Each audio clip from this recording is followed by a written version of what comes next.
Hello everyone, welcome back to Chemistry CC for you. So today we are going to start with the CUSAT preparations. I know the exam is near, so we will quickly jump into the questions. Today we are only dealing with the organic chemistry part. Before I begin the video, we have done multiple videos on reducing agents, oxidizing agents, shortcuts, organic shortcut memory tricks, and also over I think over 40 or 50 name reactions with mechanism in a short time we have explained. So all the links I'll be giving in the description box below. It will take only a few hours. You can cover as many reactions as possible if you do that. It will be helpful for all your exams, not just the CUSAT examination, but all the exams. Those videos would be extremely valuable. So let's start with the first question. So the first question here is, we have a cycloalkyl halide. So there is a cyclic group. It's an alkyl group. There is an halogen. Then there is sodium, and we get a symmetrical alkane. Symmetrical cycloalkane is obtained as the product. So this is a typical example of a Woods reaction. So what happens in a Woods reaction? So in Woods reaction, there will be an alkyl halide. Then also it will form a symmetrical alkene if 2 moles of the same 2 moles of the same alkyl halide is used, you will get a symmetrical alkene. Just like the case of the question here. Here 2 moles of the same alkyl halide is used in the presence of sodium, and they form a symmetrical alkene. So you can see this is R and R itself, not R and R prime. So if we are using different alkenes, in the case if we are using different alkyl halides, all possible alkyls will be formed as the resultant. So this is a typical representation of a general Woods reaction where you have Rx plus Rx in the presence of 2 sodium, which will give RR or a symmetrical alkene, and 2 NaX will be given out. So here there are some spelling mistake. This is Frank-Land reaction, Williamson synthesis, and Holtz reaction are the other options. So let's take a look at it. Look at all of those reaction one by one. So what is a Frank-Land reaction? Frank-Land reaction is typically it's kind of Woods reaction, just that instead of 2 sodium, you will replace it by 1 zinc. So you will have 2 alkyl halides and along with zinc, and they'll form a alkane. Can be symmetrical or asymmetrical according to the initial alkyl halides you are using. Here it is a symmetrical alkane because you have used the same Rx as the initial part. So when zinc is used in Woods reaction in place of sodium, the reaction is Frank-Land method. Next, what is our question? Next one, it is the Williamson synthesis. So Williamson synthesis, it's an ether synthesis. You get an ether. So what is the functional group of ether? ROR would be the functional group ether. So here you will be having an alkoxide. RO minus. So what happens from an alcohol, if you're removing a hydrogen, you will get an alkoxide. So that alkoxide, the minus would attack the alkyl group of attack the alkyl group of a alkyl halide, and the halide ion will be moving out via an SN2 reaction to form a ether. So that is the Williamson synthesis. Now let's move on to the final, which is the Kolb's reaction. So it is a carboxylation reaction. So in the end, you are getting a carboxylic acid. Typically, we'll be having a phenol. It will be becoming phenoxide, sodium phenoxide. Further, so sodium phenoxide along with there will be a COONA group also formed. Then further on treatment with acid, it will give you salicylic acid. And what is the importance of salicylic acid? Salicylic acid is the precursor or the initial from salicylic acid you can synthesize aspirin. This is a repeated question asked in CUSAT. So this is very important. So how you are formed? By using Kolb reaction, you will be treating phenol with carbon dioxide and sodium hydroxide. Further on treatment with H2SO4, you will be getting salicylic acid. So that the reaction here you get 3 different points. First one, what are the reagents used for Williamson synthesis? So what is the end product? That is salicylic acid is the end product. That is the second point. And third point is that salicylic acid is the initial material which gives you aspirin in the end. So these are the different points that you have to keep in mind. So this question was very important because we have discussed four different reactions, and also apart from that, a repeated question asked in CUSAT exam is also covered in this question itself. Now let's move on to the second question. So the second question is, pyrrole is less basic than pyridine because. So there are four different options here. Pyrrole has its electron pair as a part of aromatic sextet. Pyrrole behaves as a cyclic diene. Pyrrole is smaller than pyridine. Pyrrole can give off a proton. So the answer is that because the lone pair on the nitrogen atom of the pyrrole, it is involved in the aromatic array of pi electrons. Let's take a look at the structure. So here this nitrogen has a lone pair of electron. You know, to become aromatic, there should be 4n plus 2 pi electron. That means here n can be, n should be starting from 0, 1, etc. So 6 pi electrons can give a, 6 pi electrons can make pyrrole aromatic. Here you have 2 pi electrons, 4 pi electrons. Only with the participation of this lone pair of nitrogen, pyrrole can become aromatic. Therefore, what is the basicity or base means? It is donating electrons. So when this lone pair of nitrogen is not available at all, how can it be really, how can that particular compound be basic? That is why it is less basic compared to pyridine. What happens in pyridine? In pyridine, there are already 6 pi electrons present in here. Therefore, the lone pair of nitrogen is outside the outside this septet. So this is readily available to become a base or to attack an acid. This is readily available for to give to an electron deficient group. Therefore, pyridine is highly basic compared to pyrrole. So keep that in mind. In pyrrole, the lone pair is participating in the aromatic sector. That's why it is less basic compared to pyridine. Always remember these structures in mind. It is easier to work out when you have the structures in your mind. Next, in practical organic chemistry, CH3 4 times Si is mainly used for. What is the main thing you have to know? You need to know the name of this reagent. If you know the name of this reagent, you can directly answer this question. What is the name of this reagent? This reagent is tetramethylsilane. Now, hearing that name itself, you already know what it is. Tetramethylsilane or TMS. TMS is the standard for NMR spectra of hydrogen. H1 NMR spectra standard. Option C is the correct answer here. That is, tetramethylsilane is used as a standard for the H1 NMR spectroscopy. Now, why is TMS or tetramethylsilane used as a standard? One, it is because it has 12 electrons here. You can see, sorry, 12 protons here, and therefore there is a sharp chemical shift line. So sharp line would be present. Secondly, this is it is almost very low frequency compared to all other H1 resonances. If you compare to an aldehydic proton or an aromatic proton or an aliphatic proton, this tetramethylsilane protons, they have very small value. That is why it is easier to set the tetramethylsilane value to 0 when you are drawing a NMR spectra. So TMS is equal to 0, and you mark all the NMR spectra starting from this standard. Compared to TMS, how much is the value? That is how you always measure the NMR value. Therefore, TMS, thirdly, it is kind of chemically inert and do not interfere with any of the chemicals added into measure the NMR spectra. So TMS, it's a strong sharp line. It has relatively low frequency, and also it does not interfere with other resonances.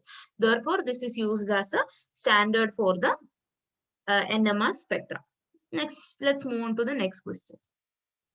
Which of the following is the correct representation of the pi bonding orbital of ethylene? So you know the pi bonding is actually by pz, 2pz of that is 2pz of the carbon is, sorry, 2px of the so yes, the 2pz of the carbon together. Sorry, I couldn't mark it here. 2pz of the carbon together forms the pi bonding orbital. So what you need to understand is there should be two lobes. There will be two different charged lobes. So one should be shaded and the other should be not shaded. So that means one is a positive lobe and the other is the negative lobe or the electron cloud. Basically, in the orbital diagram, we are expressing the electron cloud. So to the in case of a bonding orbital, there should be some similar kind of lobes should be at the same side. So A would be the correct answer. This is not possible because, like I said, the coloring is different here. Secondly, this is not the kind of orbital that is participating in pi bond. This is of the sigma bond. Pi bond, it is different. 2pz is the one that is participating in the pi bonding. So this orbital diagram itself is wrong. The third one, this one is actually the representation of the anti-bonding orbital because the same kind of electron cloud, similar electron cloud orbitals are on the opposite sides, or there we can say there is a node between these two 2pz orbitals. So therefore here it is an anti-bonding and this is actually the pi bonding orbital. Let's take a look at a little more better example. So here you have 2pz orbital, 2pz, then together they can form if the same kind of the blue and blue electron clouded region are together. So they form a bonding or homo orbital, which is represented here in the A diagram. And this D corresponds to the LUMO or pi star or the anti-bonding orbital of the ethylene molecule. So I hope it is clear. Similar way you can try with butadiene and all this. You can try to draw the orbital diagram. It's very easy. This question is also very simple. You can score marks easily if you have the basic idea. In bonding, there should not be any nodes. So there would be a node if the same colored lobes are not together. Here you can see there is a node in between this because there are different colored lobes in the same side. So there should not be a node if there is a bonding. They should bond perfectly. That's about this question. Let's move to the next question. How many H1 NMR signals are expected for 135 trimethyl benzene? Let me first say the answer and then explain how it happens. So the answer is option A, 2. There are two HNMR signals. So you know how the NMR signals are calculated. So the chemical environment or the type of hydrogen actually influence the NMR signal. So here let's see what are the different hydrogens present. There is a hydrogen here. There is a hydrogen here. There is a hydrogen here. Then this is CH3. Okay, so this is CH3. There is 3 hydrogen here. This is another CH3. This is another CH3. So whenever the number of signals are asked for any of the compound, you should try to number the proton. Same kind of protons should be given the same number. Let's consider this particular hydrogen here. So this hydrogen, it has one double bond near it. There is a single bond near it. Then there is one CH3 attached to the next. The molecule, the atom just next to the proton, it is having a CH3. Again, in this side also there is a CH3. So let's number this as 1. Now let's consider this particular hydrogen here. In this hydrogen also, immediately there is one double bond, there is one single bond. The atoms next to it, it has a CH3. Here also it has a CH3. What does this indicate? It indicates that this hydrogen and this hydrogen, they are chemically similar. They are sharing the same kind of environment. Similar goes with the case of this one.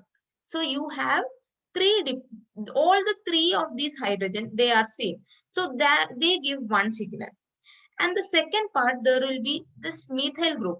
The methyl group is attached to a carbon which has a single double bond and a single bond. Here also the methyl group is attached to a carbon which has a single bond or double bond. And here there are no other groups which influence the cloud of this CH3. So what happens?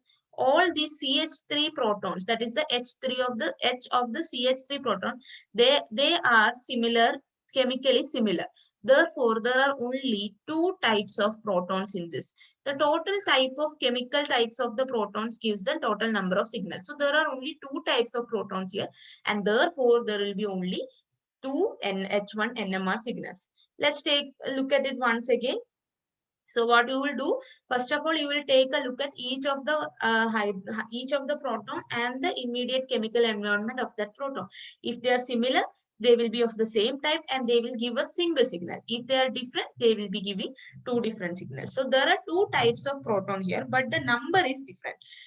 Which one of the signal? The CH3 signal will be sharper because there are 3 plus 3 plus 3, 9 protons are there. So the and here only 3. So the length of the signals will be different. It will be, one will be smaller and the other would be higher. So that is the difference between the length or the intensity of these lines, but the types are only two. Let's move on to the next question now. This is a direct question. Table sugar, it is a mixture of glucose and fructose. This is again a repeated question in case of, it's not a monosaccharide, it's a disaccharide. There is glucose as well as fructose. So table sugar is D-glucose and D-fructose. Option A is the correct answer. Let's move on to the next question. Perkin reaction involves the condensation reaction between an aromatic aldehyde and, it's definitely not two aldehydes. So already all the A and C are gone, and aliphatic ketone is not also the answer. It is aliphatic anhydride. Let's take a look at the reaction. So Perkin reaction has benzaldehyde plus acetic anhydride giving you cinnamic acid. So there will be a double bond form. So there will be cinnamic acid form. So that this reaction mechanism I have already discussed in the videos that I mentioned in the beginning of this particular video discussion. So the link will be there in the description box. Please go and watch that. It will be very easy for you. So Perkin reaction involves the condensation between an aromatic aldehyde, which is basically benzaldehyde, and an aliphatic anhydride. So this is an aliphatic anhydride. So anhydride consists of C double bond O, O, C double bond O. So this group is an anhydric group. This is aliphatic because there is CH3 and CH3 here, and this forms the cinnamic acid. This is the Perkin reaction. Next question. This is a spelling mistake. Actually, it should be Hinsberg test. Hinsberg test for differentiating between primary, secondary, and tertiary amines is based on the reaction of amine with, it is sulfonyl chloride, phenyl, pH, SO2Cl. This is the reagent used for Hinsberg test. So now let's see what are the different. So benzene, sulfonyl chloride, and aqueous potassium hydroxide is mixed with an unknown amine. If it reacts to produce a clear solution, which upon acidification gives a precipitate, it's a primary amine. So initially it will be a clear solution. On acidifying, it will be giving a precipitate. That is primary amine. Immediately reacting to produce a precipitate, it's a secondary amine, and doesn't react at all, it's a tertiary amine. So this is how you can differentiate between primary, secondary, and tertiary amine based on the reaction with benzene, sulfonyl chloride, or PHSO2Cl. Very important reagent and very, very important question. One of the repeated question in CUSAT examination. So keep this one in mind and write these points down. Next, alkyl nitrile on the reduction produces. So this is a very direct question. It produces primary amines. Okay. So alkyl nitrile is, first of all, an alkyl halide and sodium cyanide produces an alkyl nitride. And alkyl nitride on reaction with reducing groups and then hydrolyzing them, we'll get, actually what happens, this triple bond will be released and H2 and H2 will be added. That is what the actual reaction is. So here we have RCH2 NH2 or a primary amine. So alkyl nitrile on reduction gives primary amine. So I have done a video on all the reducing agents and their conversions with various functional group. Go watch that. In one video you could cover almost everything. I think that would be sufficient for your CUSAT examination from the part of reducing and oxidizing agents, because they won't ask too much of mechanism there. Mostly they ask very direct question, that is the functional group conversion as well as the reagents used. So that video would be sufficient for you. At least watch that. That is the minimum you have to prepare when you are preparing organic chemistry for the CUSAT examination. Please watch that. Now next question. So Congo red is a what kind of a dye? So Congo red is a diazo dye, or option D, azo dye is the answer. So in this, what happens? In alkaline solution it is red. In acidic solution it is blue, and the pH range is 3 to 5. This is used as a biological stain. This is at pH 3, it is blue violet. So that is in acidic solution, it is blue, and red in the kind of basic solution. So this is an example of diazo dye, which is giving a color change from red to blue from alkaline to acidic solution. The pH range is 3 to 5. Again, a very important question. So today we will be stopping here. I'll be doing similar way. I'll be connecting the questions from collecting the questions from physical and inorganic and keep uploading for your CUSAT preparations, and extra practice questions also will be uploaded. Please keep watching our channel. If you have request for any videos, please ask us in the comment section below. Similarly, do send us any question paper of any other examination, because might not know a lot of exams happening around. So if you have the question paper, in the page channel page, you can see our both our Instagram ID as well as our Facebook page ID, and along with our email. Any of these three platforms, you could message us, send us the question paper. We assure you we'll solving and uploading those questions. Thank you so much for watching. If you have not subscribed yet, please subscribe our channel, like this video, share it with all your friends, and hit that notification bell so that you can watch the videos as soon as they are uploaded. Thank you everyone. Prepare well, and if you have any doubt, please do contact us. Have a good day.